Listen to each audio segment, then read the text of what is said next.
going on, guys? It's HMK once again bringing to you another Legend of Zelda video, but this one's gonna run down a bit differently. Usually I would do a theory or discuss some facts or whatever, but today I want to talk to you about this guy. Yep, the Skull Kid. This little imp debuted in Ocarina of Time with a rather minor role. However, in the direct sequel Majora's Mask, the game literally revolved around this dude. That's quite the promotion if I do say so myself. So anyways, this guy along with the Majora's Mask became a huge fan favorite character. Cosplays, art, additional video game appearances, my god!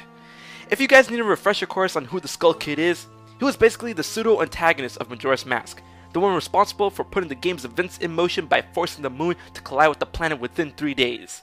But he was responsible for much more than that. But why am I bringing all of this up? Well, because I want to point out that this little terrorist, this little asshole, literally fucked up the world and is responsible for the deaths of multiple people.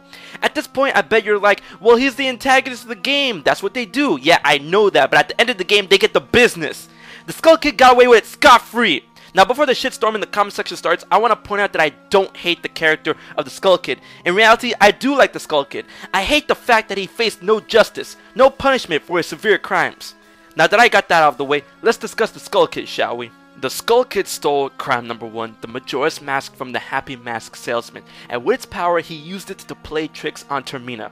Why? Because he was lonely. Oh, you guys are leaving me alone? Time to wreck Termina's shit! Now see, the Skull Kid was friends with the 4 giants to protect Termina. After they split up to protect the 4 lands, Skull Kid took that the wrong way and became super salty about it. Boo-hoo! So the Skull Kid used the power of the Majora's Mask to shatter the great fairies of the lands and preps the moon to fall on Termina with the intent of wiping out countless innocent lives. Now, some of you might be saying that, yeah, we were able to stop this disaster and save everyone. Well, not everyone, because the Skull Kid's tricks and bullshit actually caused the deaths of multiple characters. That shit is irreversible! In the Snowhead Mountain region, the Skull Kid places a hex on Big Goron, which caused him to go invisible and blow blizzards all over Snowhead from in front of the temple. This threatened the Goron's way of life, and Dormani, the Goron hero, went to go investigate, but fell to his doom due to the blizzards that Big Goron was causing. Skull Kid was the reason why this guy is dead, and the reason why he has that big ass scar on his belly. Did he answer for this? No. In the Great Bay region, the Gerudo pirates stole Lulu's eggs, and Mikao went to go get them. The pirates gave him the business, and the injuries from that beatdown is what led to his inevitable death. Why did the pirates steal the eggs and kill the suspected baby daddy? Because the Skull Kid told the pirates that the eggs held the key to the Great Bay Temple and the treasure inside, and that's what pirates want. Chalk that up on the Skull Kid death count board. Now, this one is heavily theoretical, but it's speculated that the Skull Kid may have had another victim. Remember that sad, creepy looking Deku Scrub-like tree? Well, it's thought that that thing is actually the son of the Deku Butler from the Swamp region. In the credits, you can actually see the butler shaking from the tree. Now, what does this have to do with the Skull Kid? Well, see, the Skull Kid turned you into a Deku Scrub, a scrub that reminded the butler of his kid. Now, according to the game, masks that transform you hold the spirits of the departed that you use to take on their form, only when healed with the Song of Healing. So it's thought that the Skull Kid basically ripped the soul out from that Deku Scrub, left it lifeless over there, and used it to transform you, which you were able to turn into a mask due to the Song of Healing. How fucking cruel must you be to do something like that to a Deku Scrub, one of the weakest enemies in the Legend of Zelda, and not only that, a child Deku Scrub. My God!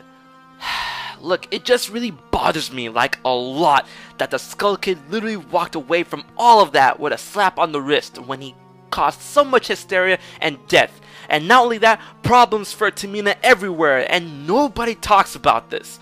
Almost everything in the game is the Skull Kid's fault. Well, except for the ghost aliens attacking the Romani ranch. Now, you can argue that the Majora's Mask is what caused him to do all this terrible stuff, but the Skull Kid always had malintent swarming within him from the beginning of the game, and I believe that the Skull Kid was fully aware of his actions, and therefore he must answer for them. But guess what? He didn't! The Skull Kid was exactly that, a kid throwing a fit and making a mess for everybody. The fact that he wasn't punished for his crimes just gets me so fucking heated. It's okay to love the character, I think he's cool, but good god, that kid was a fucking menace. Well, I hope you enjoyed the video, but I want to know what you guys think on the Skull Kid. Does he deserve punishment? Do you think he learned his lesson? Do you like the Skull Kid character or not? Let me know in the comment section below, and don't forget to subscribe to HMK for more hectic gaming videos like this. And until next time, I've been HMK, and I'll check you guys later.